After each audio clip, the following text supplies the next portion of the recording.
welcome to Business Unusual. I'm Mona-Lisa Dube, and on this episode we are going to be having a tour of the Efoods factory. Now what's interesting about Efoods is that it's a locally made brand. Everything that they use, all the ingredients are locally made. And this is very interesting because we are on a Buy Zimbabwe drive as a country where we are trying to promote our local products, and this is what draws us to Efoods. So let's have a look. I'm here with Justin, the marketing manager. He's the marketing manager, as well as Dawn, who is the general manager, and they're going to be taking us through the process, what they do here. So where are we starting from, Dawn? We're going to be starting with the ingredients. We like to show everybody that our products are made from scratch. So we'll take you there first, and then we'll take you through to the production plant to see where it's all put together. I think the main thing, not really to look out for, but is to appreciate the fact that these are our own homegrown recipes, and because they're our own, we know everything that goes into the product. So as a result, everything is much healthier. And yeah, we'll let the product speak for itself. All right, so lead the way. So we'll go straight to the cooking. All the ingredients basically get added, so every single recipe essentially is a different formula. Alrighty, so what is this? What do we have here? This is tomato sauce. Okay. How do you tell them apart? Experience with the color.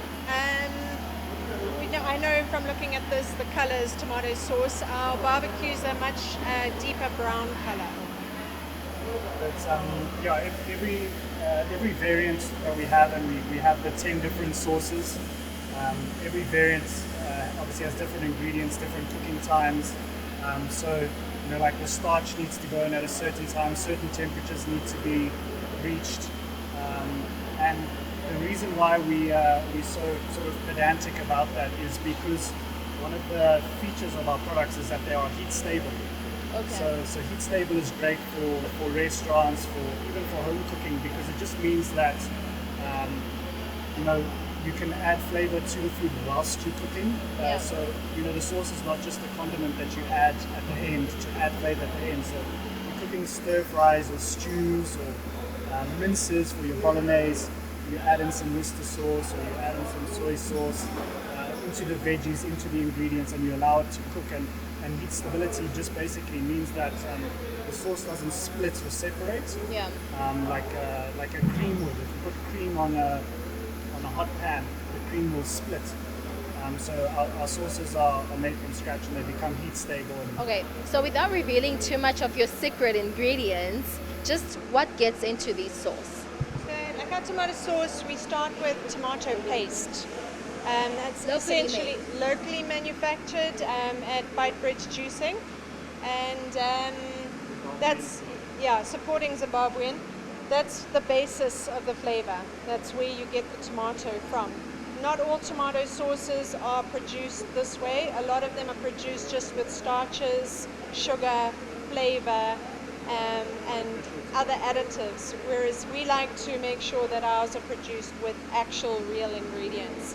So in your tomato sauce is tomato paste, and then starch, sugar, other spices, and preservatives. All right, so you're explaining that from there it gets into that. Yes, comes into the filling machine. So we rinse off all of our bottles before they go onto the filling line. Where do you get your bottles? This is from CMB, so it's locally manufactured. This mold is exclusive to Mr. Sauce. No one else is allowed to buy these bottles. So they manufacture them for us. They come in big bags. They come already clean and ready to use, but we like to take the additional step of rinsing off just in case there's any dust or particles, plastic particles. So how many of these do you pack in a day?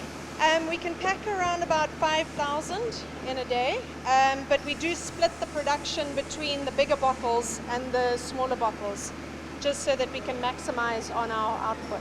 If we were to do this only in a day, obviously we're only going to get, say, 8 or 10 pots out of the system, whereas when we're splitting it between the variants, we can get about 20. Okay, all right. It's a pneumatic filling machine. So it basically uses compressed air to push out the sauce into the bottles, and it's set to 375 mils. That was actually going to be my next question. Like, how does it know Yeah. when to stop? Yeah, so the guys know how to make the adjustments on the pneumatic line. So when we're changing from one variant to the next, if it's a smaller or larger, they'll come and make the adjustments, do a couple of tests, make sure we're getting the right fill, and then the bottles are put onto the line to go filling. Okay, so I was just asking how we move from here, Yeah. right, Yeah, to here, yeah. to here. Okay, so I know you just showed us how we do this. So this is done manually? Yes, it's done manually. So this is a sleeve, and when it's manufactured, you'll see that it's got distortions on it. So not everything is looking as it should on a flat surface. The reason for this is when it goes down the shrink tunnel, it obviously shrinks the sleeve onto the shape of the bottle, and that's when you'll see that the writing starts to look normal. Yeah, Okay, those are called distortions. So basically we slip this on over the product and then send it down this line. It passes underneath our date coding system, which includes the date of manufacture and the batch number and expiry date. Every day you are renewing the batch. Every batch we're renewing the batch. So that's actually adjusted for every new batch that comes through. We put in a new batch number to it. Obviously the date remains the same the whole day, but the batch number changes.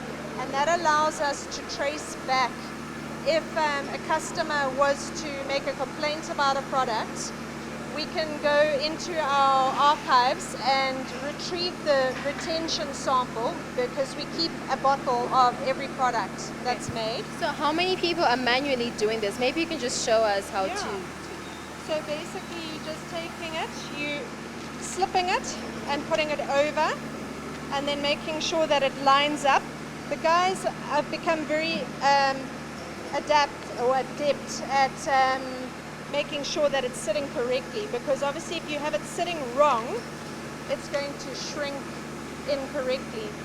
But is it as efficient to have them do it manually? It would be far more efficient to have it automated, and that is the direction that we're going in. But equipment for automation, your investment cost is around about $500,000 US.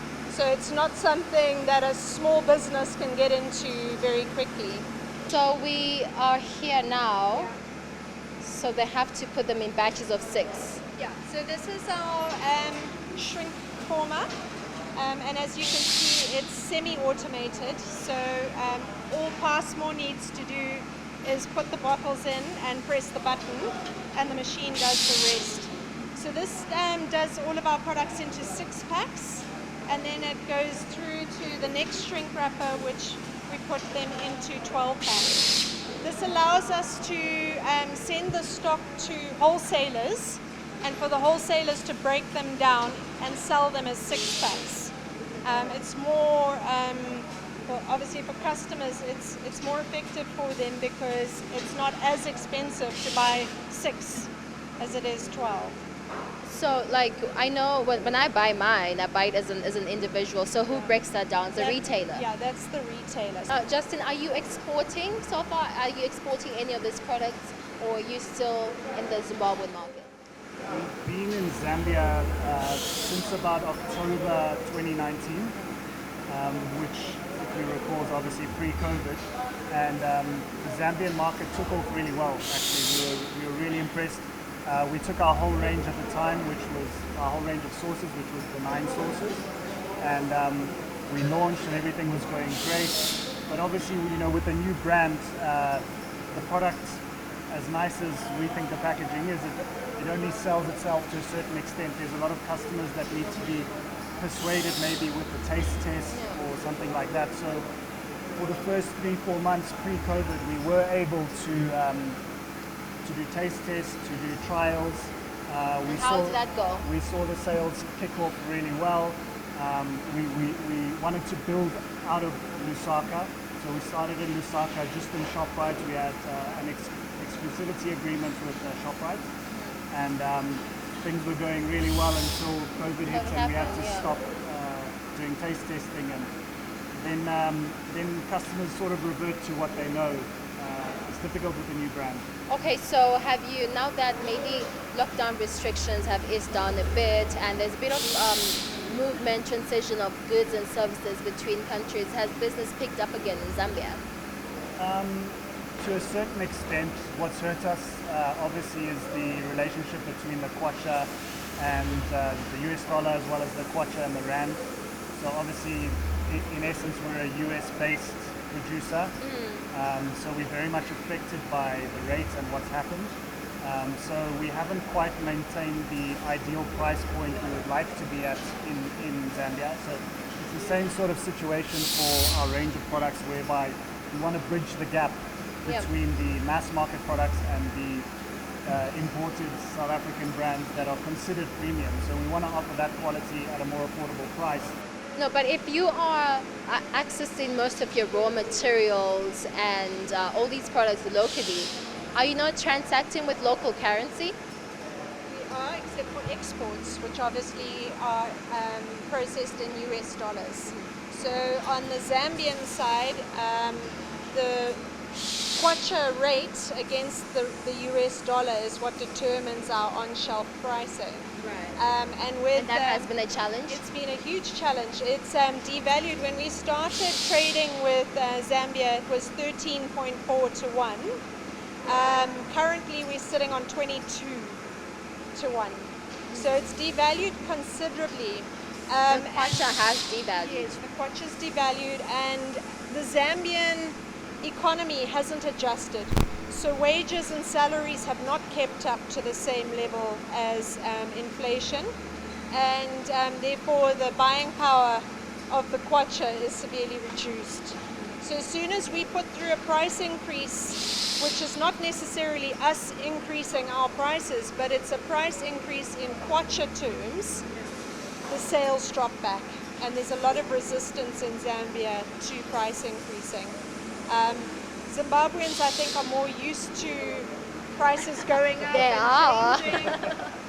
Zambians are not, and the retailers resist. The retailers will push back and threaten to delist all of your products because you're coming in with a price increase. So it's been very challenging. We've been trying to maintain the right pricing level, but we've got to make sure that it's viable as well. So how have you been striking that balance to actually make sure, like you're saying, that you penetrate into the Zambian market while as a business you're still viable and you're making a profit? So at the moment we're not making a profit out of our exports, but we're taking a long-term approach.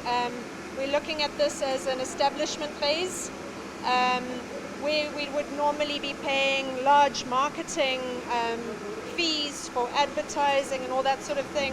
We're not doing that, but we're taking a big hit on the cost, and we're trying to maintain it at a level that encourages trial, so that our Zambian customers still feel okay with buying a bottle and trying it. Obviously, if the price is too high, they're going to walk past and go to a product that they already know. I mean, that's what business is about, right? Business is about taking risks. And I know, Justin, earlier on, you were on the program on Business Unusual. We're talking about how you're looking into penetrating other markets outside Africa. And I know that ZimTrade is currently in Dubai. Did you take anything there with them? ZimTrade are in Dubai at the moment with what they believe are some of the best export products in the country that Zim has to offer.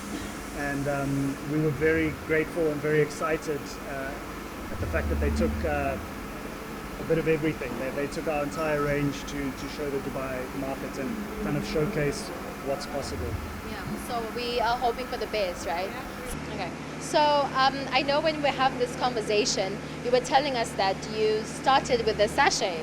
Yep. So this is where it all began. It is. 20 odd years ago, this is where the company started, with 3 machines very similar to this, producing single serve condiment sachets, including tomato, vinegar, and salt, for what was then actually Nando's. The business grew with the Chicken Inn brand, and alongside we produced our own Mr. Sachet brands of sachets as well. So Mr. Sachet, that's you? That's us. So we've got Mr. Sachet and Mr. Sauce. Okay. So how many of those do you make in a day? So these single lane machines can produce about 30 boxes of sachets per shift.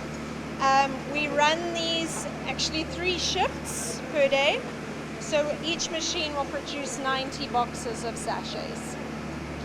And you mostly sell these to restaurants, yes?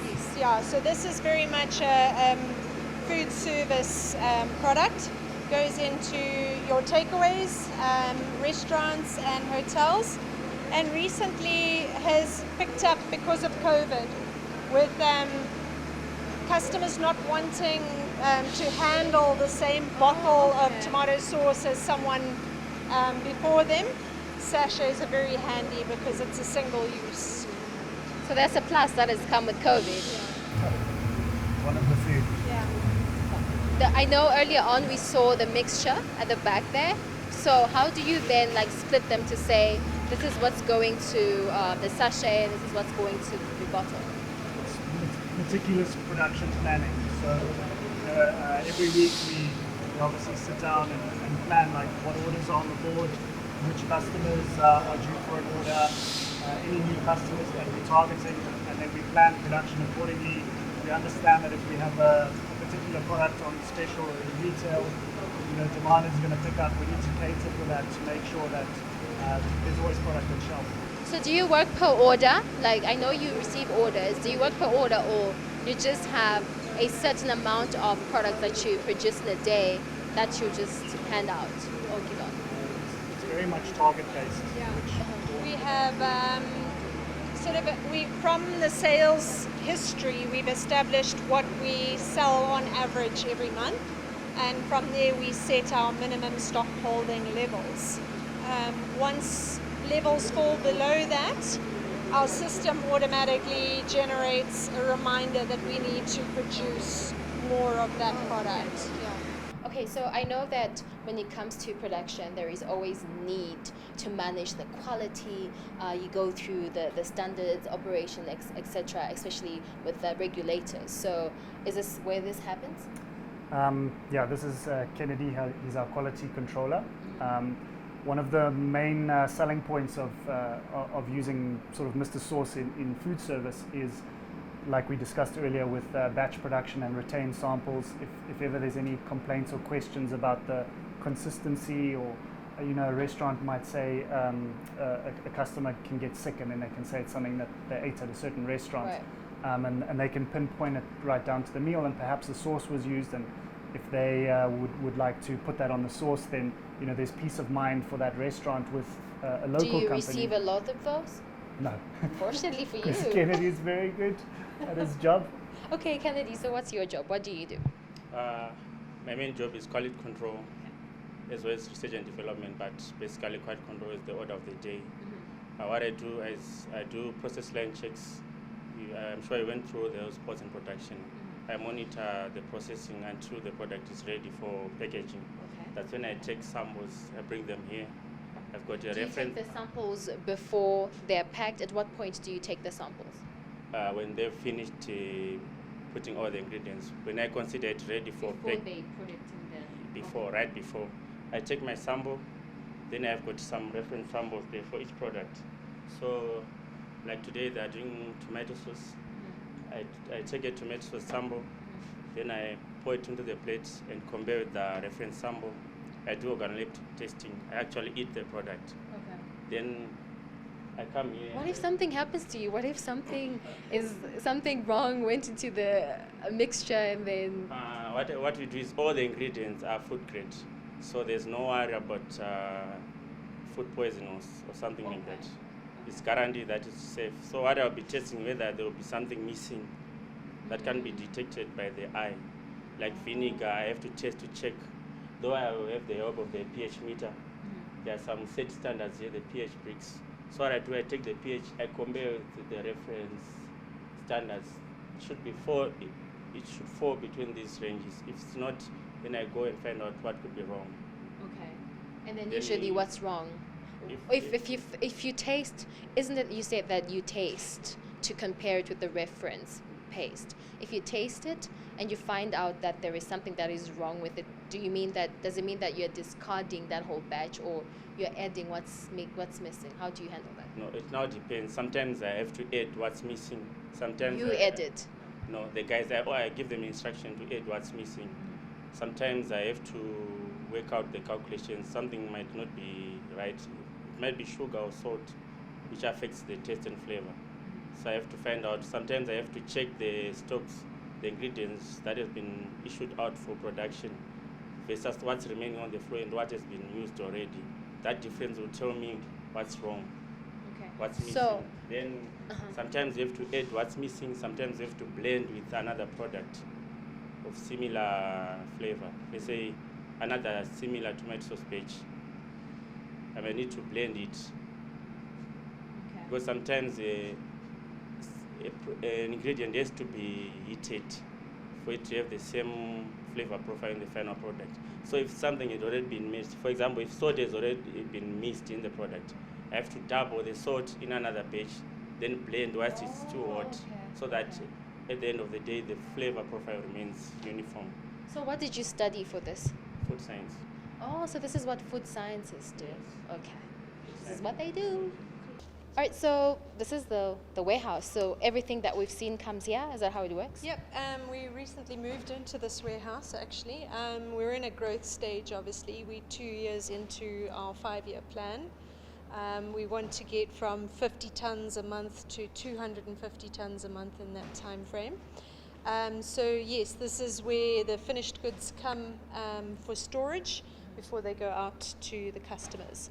And we're actually waiting for our new shelving units to come in as well. All right. Yeah. So earlier on you did mention that you have, I think, 2 shifts in a day, the night shift and the afternoon shift. Yeah. Are you experiencing any power cuts? Yeah, power is a big issue, obviously. I think we're actually running on generator at the moment. You might be able to hear it in the background. But we did invest in a 250 kVA generator for that very reason. Obviously, all of our production cycles are time sensitive. We can't have product sitting in the pot while we're waiting for power to come back. It needs to be dealt with immediately. So it takes about 5 minutes to get our generator switched on. But doesn't this have an impact on your production costs? Yes, of course it does. And obviously that's a factor when we're looking at our cost of production for exports. So it does make it a little bit more difficult to meet the price points that are expected and that can be achieved by South African products or other imported products that don't face necessarily the same issues as we face here. And water? Water's been a big struggle for us as well. We actually, at the beginning of the year, drilled our own borehole, which has been great. And we are currently sourcing a reverse osmosis system so that we can make sure that that water is perfectly clean before it goes into production. What we currently do with obviously hot process, it gets pre-filtered to take out any sediment. But with the cooking process, we're not too worried about bacteria or anything like that because it would be killed off in the heating. With our cold process, however, it's very different, and we have to have pure water for that. So at the moment, we buy that in. Buy it. Yeah. Wow. Yeah. And you know what I'm picking up from these conversations that I'm having with the both of you is that Zimbabwean business has had to adapt. Like whatever the situation, for business to keep on going, for production to keep on growing, you have to find a means for survival. Now, considering everything that's happening and your plans, what are your plans for, let's say, the next 5 years? Where do you see Efoods growing to be? I would say that we're a very ambitious company, especially as we benchmark our products on international standards or what's perceived to be the best, and that's why we try and use local ingredients to just kind of prove that and prove that you can actually scale sourcing everything locally, using homegrown products, using our own recipes, using skills nurtured in the Zimbabwean education system, like with Kennedy, our food scientist. Dawn touched on our 5-year plan, of which we are 2 years in. She mentioned that we started sort of at the 50-ton per month mark. We're currently over 100 at the moment. We would like to get to 250 tons, Right. but at the end of the 5th year, we would like to have a new production facility purpose-built, so that we have a proper flow of production, and we can cater to the new products and new sort of categories that we're targeting. We're looking into health food brands, superfoods, grown locally in Zim, like the baobabs, the marula oils. We would just like to expand on the existing range. We spoke of the 3 biggest condiment lines in retail, mayonnaise. There's definitely many other condiment lines as well as complementary products which we can add to our range and add to our basket. And in your opinion, what sort of operating environment would enable you to reach there? Stability. Yeah. If we could have, power's an issue, the water's an issue, the rate becomes an issue. Most of our growth has been self-funded. So, if we could work closer with the banks, if we were able to access more of the forex. Are you able to access foreign currency from the auction system? Well, because all of our ingredients and inputs are locally sourced, we very rarely go onto the auction, to be honest. When we do need to, it's for things like equipment. Like I mentioned, back in the factory, we've recently imported some pneumatic cappers, which will take the process of putting the lids on away from being manual to a little more automated. And when we have applied there, we have received our funding within 2 to 3 weeks. But it is becoming more and more difficult and a much lengthier process of getting the foreign currency that's needed. Thank you so much, Justin and Dawn, for bringing us into your home and giving us a tour of what you're doing as Efoods. And we would also like to be in a position where we get to promote Zimbabwean products, especially those that are genuinely using 100% local products. Thank you so much for your time. Thank you.